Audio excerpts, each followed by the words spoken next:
Okay, welcome everybody to the Paperback Mentor, brought to you by the Enlisted Community of Interest.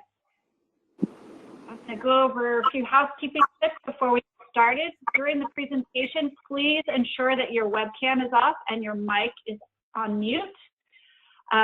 You can submit written questions at any time during the event via the chat function, and we'll answer the questions according to the speaker's preference. So if he decides to answer questions through his presentation, we'll do that, or at the end of the presentation. So just be patient once you enter a question. This webinar will be recorded and posted to the Enlisted Community webpage.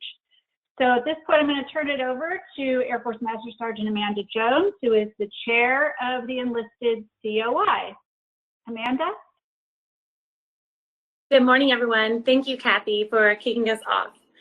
Ladies and gentlemen, I have the distinct pleasure of introducing you to our guest speaker, Chief Master Sergeant Robert Rogers. Chief Rogers is the United States Indo-Pacific Command Joint Intelligence Operations Center, Joint Detachment Fort Worth Senior Enlisted Advisor, Naval Air Station Joint Reserve Base, Fort Worth, Texas.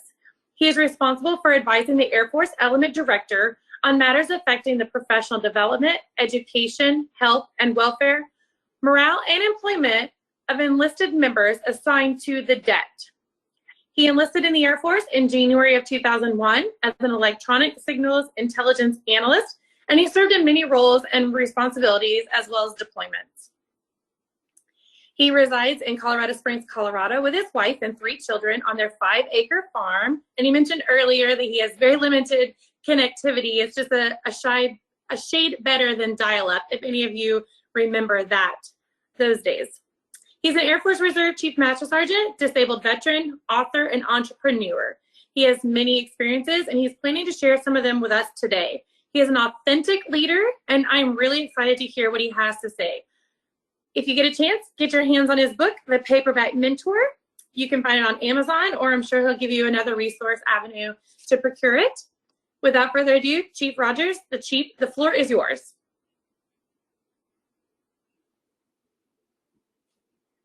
All right, let me just get my screen set up here. Thank you so much for having me to begin with. And Amazon is actually the only place you can get it because I self-published. So right now, that's the only place you can get it. Great.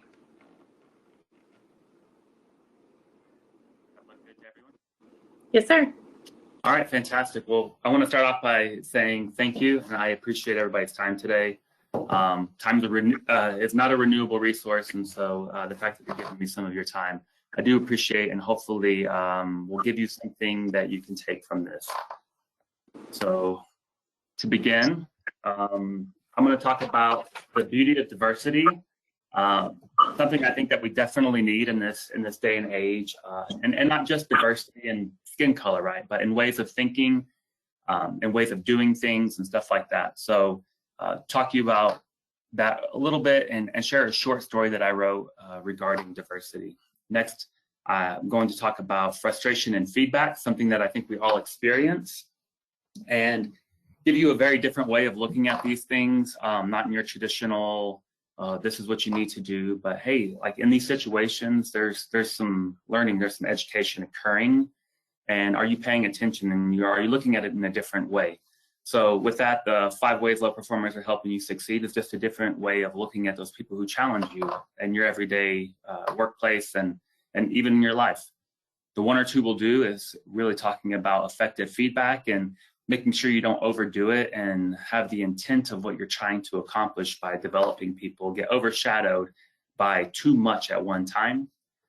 Follow that with the forest fire analogy that I developed and helping people understand how to approach frustrating situations and how to go about trying to get them resolved. Then I'll step into self-care. Self-care is such a huge thing right now. And I think that in the military, a lot of the time we forget about taking care of ourselves. And I know that I did. And if you have a chance to read the book, you'll see where I made a ton of mistakes personally, professionally, with my family, with myself, stressful situations I got myself into. And a lot of that came from not taking care of myself. And so I developed some metaphors on that, like the 3-chamber hourglass, which we'll go through, and taking back 1%, which is really an intentional effort to take time just for yourself, which is in our case going to be 1% of our time. We'll go into more detail on that. And then finally, lead because you can. We're all leaders, regardless of what rank or what authority you are. And so I just want to inspire people to lead when and where you can, given the gifts that you were given. So without further ado, hopefully it'll build. There it goes. All right. So the beauty of diversity. Our ability to reach unity and diversity will be the beauty and the test of our civilization, from Mahatma Gandhi. So this is a story that I wrote that hopefully will illustrate how I view diversity. I believe diverse backgrounds, respectful disagreements, and alternative viewpoints are the bonds that bring United States citizens together.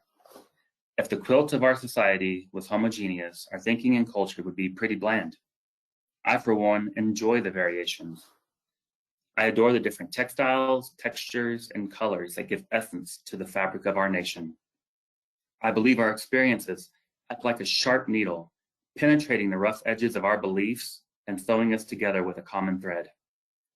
I'm attracted to changing patterns that complement, contrast, and accentuate each other and give an amalgamated beauty to solitary pieces, much like the alternating landscapes and scenery of our beautiful country. Yes, diversity is good, and although hard to understand at times, diversity gives us universal views and opportunities to march towards a better future for us all. So however you can, embrace diversity, understand its value, and commit to an inclusive practice for people from all walks of life. And when I talk about diversity, once again, I'm not just talking about in skin color. I'm talking about in backgrounds and in experiences. I grew up poor. I can do all kinds of things on a budget. If you don't have that experience growing up, then sometimes you don't think like that.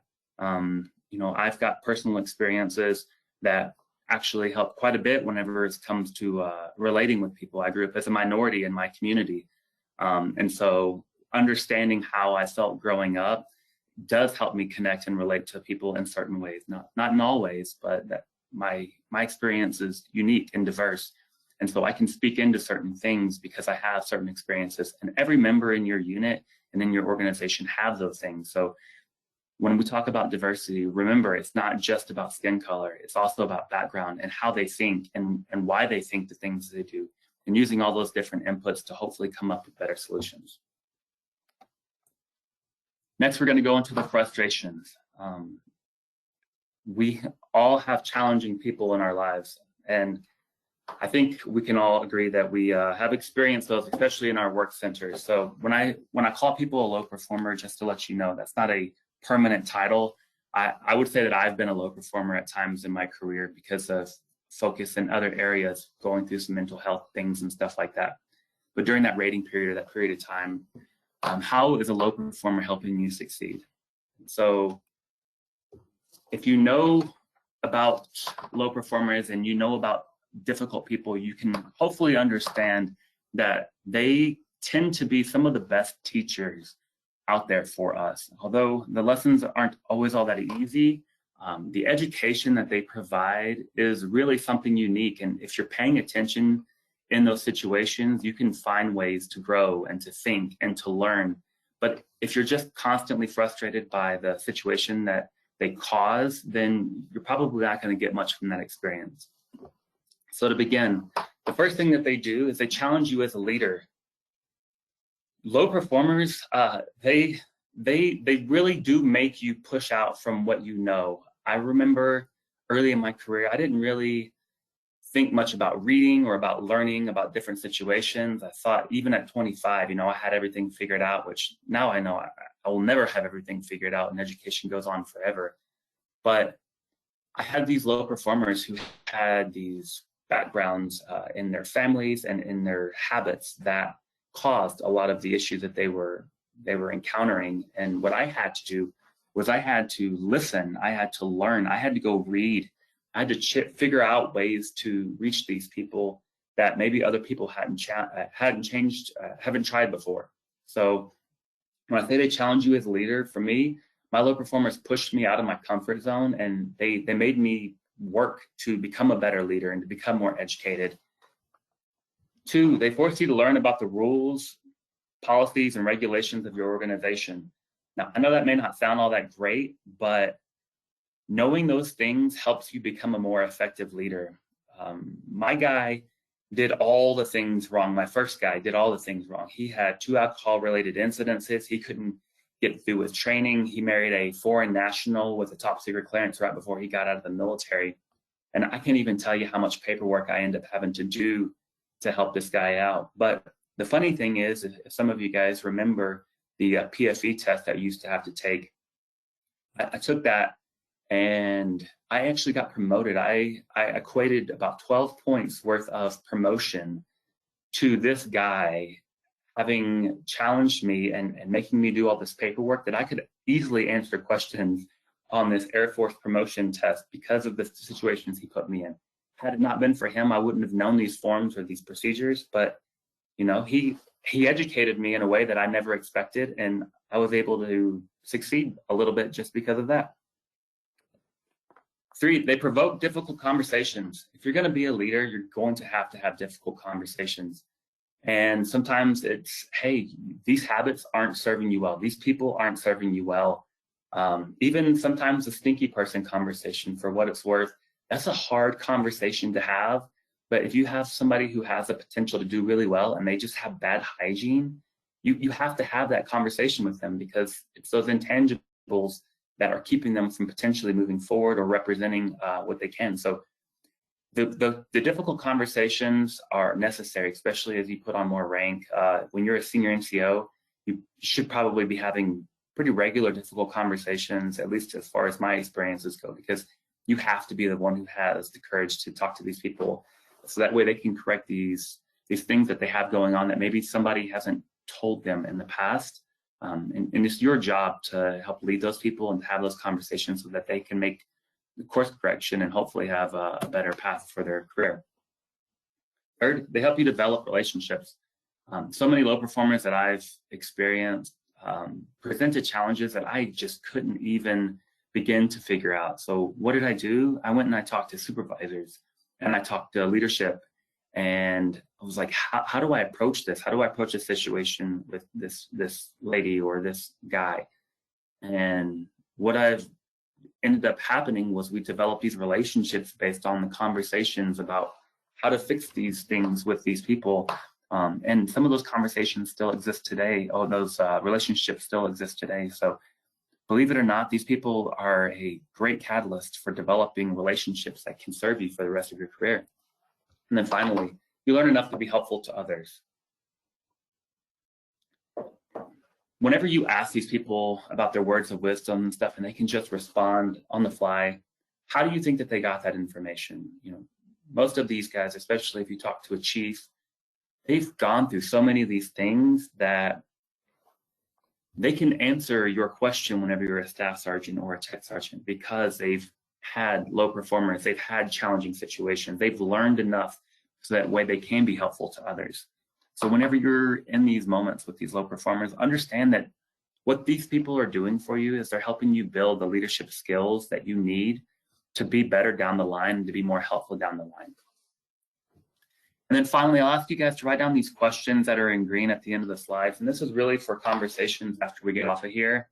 But I like to really build connection. And that's kind of what the book is really about, is about connecting people and having conversations. So recall a low performer and discuss how that experience helped or changed you, especially for the senior NCOs or people who've been around for a while.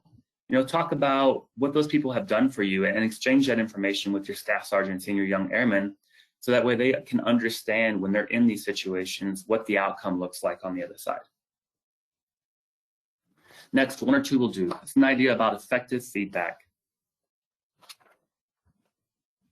For those who don't know, effective feedback is absolutely crucial to developing people. One of the things that I experienced early in my career is I did not get effective feedback. And what happened was, for probably 10 years of my career, I was doing things that were not good. Finally, I had a courageous enough leader that they told me the things that I needed to fix. And I was absolutely shocked by some of the things I heard, because for years and years, all I heard was, "You're doing great. Keep it up, you're doing great, you're an awesome, you're a rock star." But I had these rough edges that I wasn't addressing, and that's where effective feedback comes in. So not only does the effective feedback matter, but the delivery in which you give it and the details also matter. So saying things like you need to be more likable or you need to suck less is something that I've heard before. They're not helpful and they're deflating. So how you give it and what you give absolutely matters. Also, if you give too much at one time, the intent of what you're trying to do, which is to develop people, is overshadowed by this laundry list of things that they're not good at. So when you just give one or two things, and this is what the one or two will do ideas about, is giving one or two items for these people to work on at a given time. It keeps things manageable for them. It doesn't make them feel beat up whenever they leave your conversation. It makes them think, okay, you know what, I can do that and I can do that. And then you can also leave them with the constructive feedback that helps them understand that they also did some positive things. But if you give me 10 things that I needed to work on because you saw me breathe, then it's really deflating, and sometimes it can be overwhelming and hard to overcome for some people. So giving one or two things keeps things manageable. If you have additional things, that's great. Keep them to yourself. Whenever they fix the one or two things you think are the most important things to address, then slowly introduce those other items to them, and don't have something in the chamber always ready to go whenever they fix something. So give it a kind of a leisurely pace so that way they can work on things slowly. And then a question for you to answer, and this is just for yourself, is how do you feel when you're given a list of deficiencies? For me, I feel pretty deflated and overwhelmed, and I feel like I didn't do anything right. So whenever you do that to other people, how do you think that impacts them? And then finally, the question to write down with your team is discuss your methods for effective feedback. Everybody's got some different ways that they like to give their effective feedback, and sharing that information and your methods are absolutely helpful to your organization.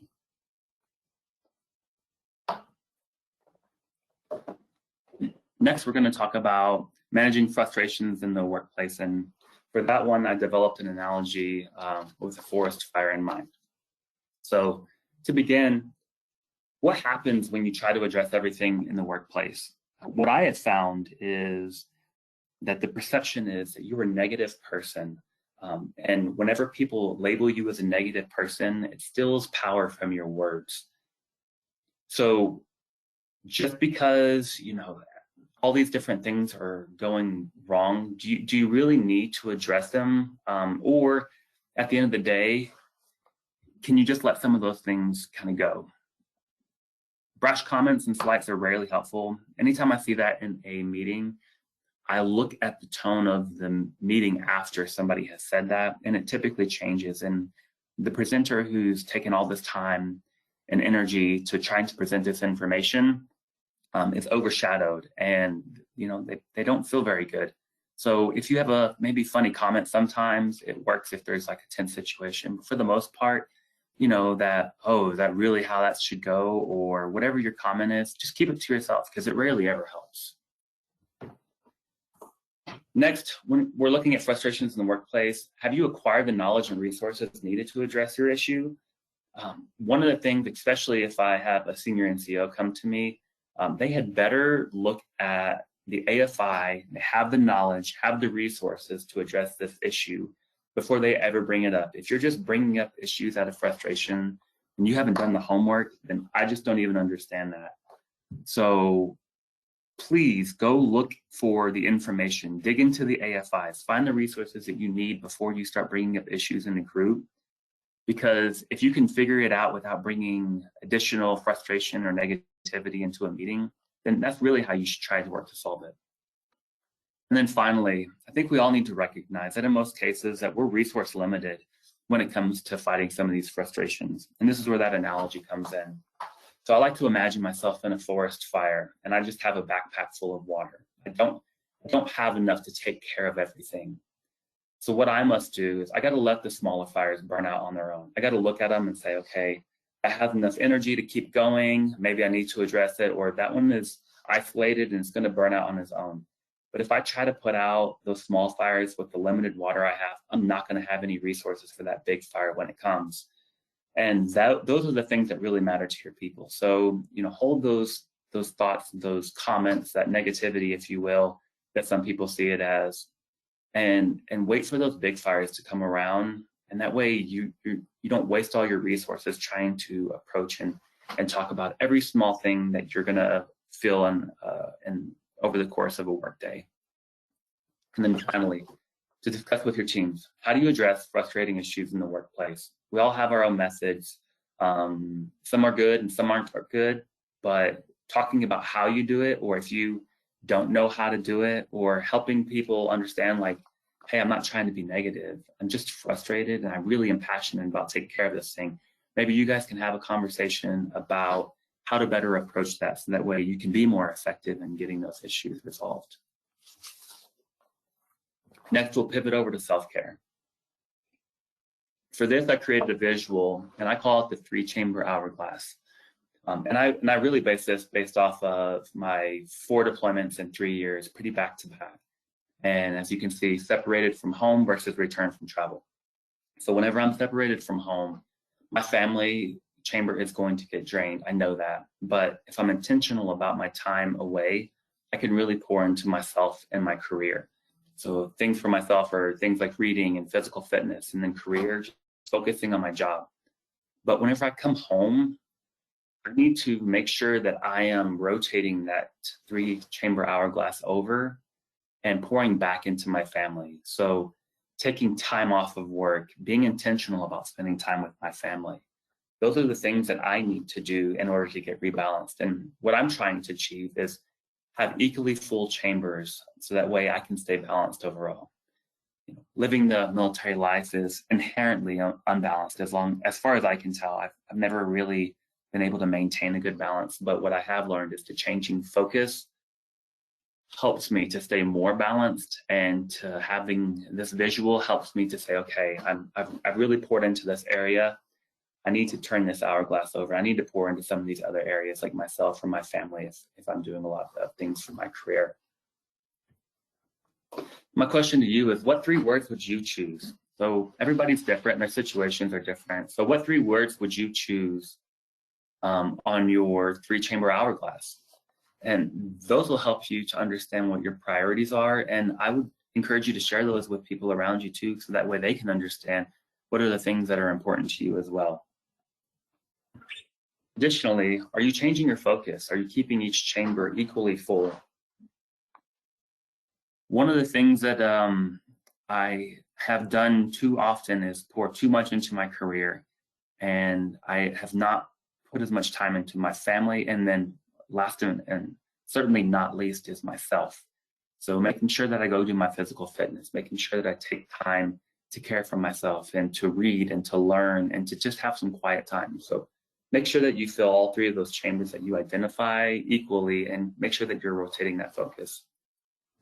And then finally, what are the trigger words or actions that signal that you're out of balance? And please discuss this with your team. For me, it's whenever I say, I need a beer. When I say I need a beer, what I know is I need anything but a beer. I need to take a walk. I need to relax. I need to think about something positive or do something positive. But that's my trigger word, and my wife knows it, and people who are around me typically know it too. When I say, man, I need a beer, I do not need a beer. I need to focus on things. And that's when I say those sequence of words, that's my indication that I need to go work on something other than trying to numb whatever I'm dealing with. Next, taking back 1%. So one of the things that I have encountered over my career is that people think taking care of yourself, service before self, people always say, right? And it gets to the point where you don't have anything in yourself to give. And so I talk about taking back 1%. Taking back 1% is really about pouring into yourself, so that way you can pour into others. You can't pour from an empty cup. You cannot give people something that you don't have. If you're broke, if you don't have any money, you can't give people money. So you need money in order to give money, and you need things like peace to give peace, and understanding to give understanding. And if you're constantly in the state of trying to figure things out or urgency, then you can't give anybody anything that they need when it comes to peace and understanding, if you're always under stress and under some sense of urgency. Self-care isn't selfish. So as we break down this taking back 1% thing, I'd like you to think about your day equating to $1. And would it be selfish to give away 99 cents or 99% of your day every day and to keep 1 penny for yourself? My answer would be no, it's not selfish. You have to keep something for yourself. And if you're giving all of yourself away every single day, then you're not going to make the progress in the areas that are important in your life. So taking back 1% really equates to 14.4 minutes a day. 1% of your day is 14.4 minutes. And so about 15 minutes of your day, do something for you. Now, if that's cardio, if that's listening to some TED Talks, if that is reading, whatever it takes. Meal prep is another way that I have used this time. Take that time back and do something for yourself. Once again, 1% of your week is about 100 minutes. So if you want to group it all together for like a meal prep session, or if you need to sit and do a seminar or listen to an audio book, 1% of your week is about 100 minutes. And for those who need some context, one NFL football game is about 2% of your week. I spend over 1% of my day at traffic lights. So these are periods of time that you have to give to yourself, but you have to be intentional about taking that time back. And how I do it is I set an alarm on my watch, and every time it's a timer. And every time I start running, for instance, I'll hit start, and then whenever I get done, I hit stop. And I'll keep that going until I see 1 hour and 40 minutes per week. And that's how I keep myself accountable to take back 1% of my time. And whenever I do that, my physical fitness gets better and I feel better. You can use this time for your physical fitness, personal development, hobbies, food prep, whatever that you want to use it for. But the intent is to use that 1% for you, not to give it to somebody else. This is your time. This is a moment for you to get balanced. And once you establish these good habits by taking back your 1%, maybe you can increase your time, or you can make space for that.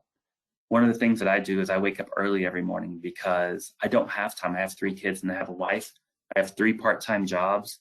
I don't have a whole lot of time during the day to make time for myself. So I wake up usually about 5 o'clock every morning, 5:30 every morning, and I make time for myself, and that's where my 1% is applied.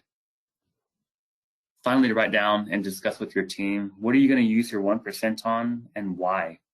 And I want you to think about that, and I want you to discuss that with your team, so that way you can hold yourself accountable and also they can hold you accountable. Nothing's better than having somebody ask, like, hey, how's your physical fitness coming along? Knowing that you are setting that as a goal. And hopefully if you're using that 1%, you'll see some differences in your physical fitness from that 1 hour and 40 minutes per week.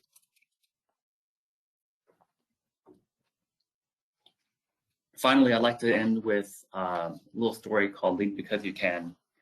And for those who are attending the Air Force Impact Symposium tomorrow, you'll hear from Simon Sinek, but this quote really spoke to me. And leaders are the ones who have the courage to go first, to put themselves at personal risk to open up a path for others to follow. And my take on this is the following. What qualifies any of us to be a leader? What does it mean to be a leader? I think leadership happens both in a moment and over longer periods of time. If you've ever experienced an aha moment with another and it showed you a different path, that person just led you. If you've ever had a patient mentor guide and shape your journey, that's obviously meant leadership as well. However, as different as these two situations are, do you see the similarities? To lead, I believe you only really need 2 things, and that is experience through life and learning and the courage to share it. And since you've already got experience, the only other thing that you really need is courage. Courage allows you to share and reach people without the paralysis of a judgmental minority, and we all know them. Too many candlelights of wisdom only shine in the dimly lit corners of our organizations. And I see this all the time in the Air Force when I talk to people, these really amazing insights that people are just keeping to themselves because they don't have the platform or they don't have the courage to share it. It truly pains me to see this macro level knowledge confined to a micro level environment. So fan the flame of enlightenment inside of you. You have a story. You have a purpose. You add value. So give your knowledge when and where you can and help us all get a little better each day. In conclusion, I just want to say a huge thank you to Amanda Jones, to the FAME team for having me. I really appreciate it. If you want to hear or read some more real leadership experiences and ideas, please check out the book. It's on Amazon, the Paperback Mentor, in digital and hard copy format, or you can email me at thepaperbackmentor@gmail.com. Appreciate your time today, and I am available for any questions if you have any. Thank you.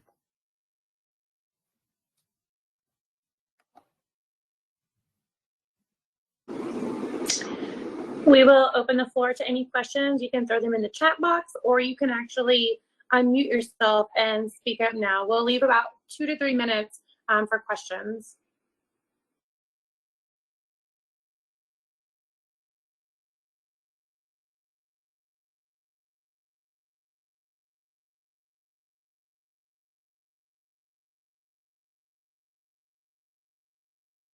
Hey Amanda, it's Victoria. I actually have a question for Robert, if that's okay.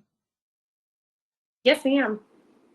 I was wondering, you know, we're talking about like mentoring and all those things, and as all of us kind of go through the stage where we're being mentored, but we're also mentoring others. And I was wondering if you could talk about kind of when to know that that relationship has kind of come to its end, and maybe perhaps for you, like you're like, oh, I'm not getting as much out of this mentoring relationship anymore, like in how to kind of gracefully bow out, or if you're mentoring somebody and it's become a difficult relationship, how to like gracefully bow out from that. Yeah, so sometimes it's not all that graceful, unfortunately, but yeah, I would say that most relationships, they run a course when it comes to mentorship, and a lot of those do transition to a friendship, but some of them don't, right? And so whenever I'm not challenged anymore, whenever somebody's not providing new perspective, or really when they're just constantly agreeing with me, that's whenever I look for a new mentor. Something else I just recently heard about, and I think is a fascinating idea. I'm gonna try and find somebody who can hopefully do this role for me. It's called reverse mentoring. And so it's having a younger person mentor you as well as an older person. And what they can provide you are more relatable experiences for the peer group that you're trying to reach into, or technology, or whatever other stuff. There's a few articles out there about reverse mentoring, but I'm really starting to just learn that. So not only having mentors for people who, what I try to shoot for about 10 years ahead of where I want to be, is what I look for in a mentor, because they've navigated some of those hardships and they understand some of the things that you may go through. But now I'm also going to be looking for people who are kind of on an opposite side of the spectrum, who maybe think and act differently than me, or have stronger skill sets in certain areas to mentor me as well. So gracefully bowing out, sometimes it works out and sometimes it doesn't, depending on the nature of your relationship. But I think for me, just being honest with saying, hey, I appreciate everything that you gave me and our time together.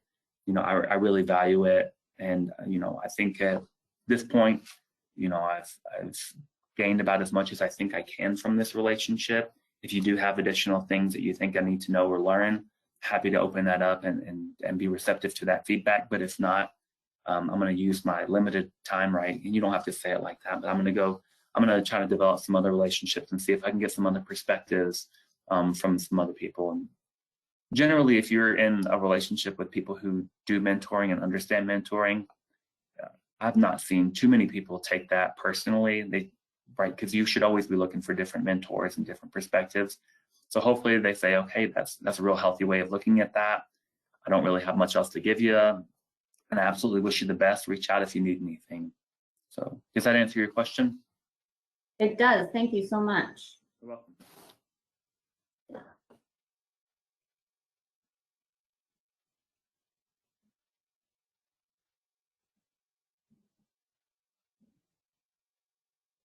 Chief, there are a few comments in the comment section, and I think what I'm gathering from it is you're going to be a guest speaker again in the future. So we have several different communities of interest within the SAME organization. We are hosting you as part of the Enlisted COI, but Victoria is actually the chairman of the Young Member COI. So I look forward to others being able to utilize your skill set and capitalize on your knowledge. So before be looking forward to hearing from other folks from the organization for additional opportunities to speak. Oh, my bad, young professionals now, no longer young members. Adam steered me wrong when he put YM. But we're really looking forward to continuing to have this relationship with you and continue these conversations, and hopefully you will continue this mentorship relationship as we just mentioned. Yeah, I'd love to. I love young people. Like they check me on things all the time. What it's worth, they have a lot of courage, a lot of these guys, and they provide some pretty candid feedback as well. So for what it's worth, if I can distill what they're trying to say and maybe not take some of the harsh language personally, I do love to hear some of those things, and I do make adjustments and corrections and even some changes to my belief system in some cases based off of the inputs from young professionals. So I love talking to people from all walks of life and from all age groups. Like everybody always has something to teach you, regardless of where they come from. Everyone has different experiences, and so there's always an opportunity to learn as long as you remain open to it and stay open to the perspective, even if you don't agree with it, right? Or hopefully have a healthy relationship that you can disagree and agree to disagree at the end of the day. So yes, I'd love to continue this relationship, work on my speaking skills. I'm more of an author than I am a speaker, so keep on developing those skills, and I appreciate this opportunity, getting to talk with you guys. Hopefully you've been able to get something from this. Absolutely. Yes, sir. And I know that you need to go. I know you have another meeting. Your schedule is back to back to back. But I do want to say we really do appreciate your time. We appreciate your words. We look forward to continuing this relationship. For everyone out there, I encourage you to get a copy of his book, The Paperback Mentor. It's not very expensive, but it has a lot of really good words in it. But most importantly, it's a great book for you to share with your friends and your teammates within your organization. I've already started having conversations with my team. And it's just quick little 1 or 2 scenarios that you can brief to your teammates and have good professional development discussions. And from every level, whether it be the airman level to the NCO, senior NCO, and even the CGO level, it's a great opportunity for conversation. So Chief, thanks again for joining us. Folks out there, I hope you'll join us again in the future. Our next Enlisted Committee meeting is always the second Tuesday of every month from 9 to 10. And then our next webinar is coming up in November, where the Command Sergeant Major Toussaint, I hope I'm saying that correctly, will be our guest speaker, and we'll be talking about Army topics. So be on the lookout for email traffic on that. And if you have any questions or would like to have a reply, just shoot us an email and we'll make sure we get it to the right person. Thanks everyone so much for joining. Kathy, thank you so much for leading this effort and getting the webinar going. Thanks, Amanda. Thanks everyone. Have a great day.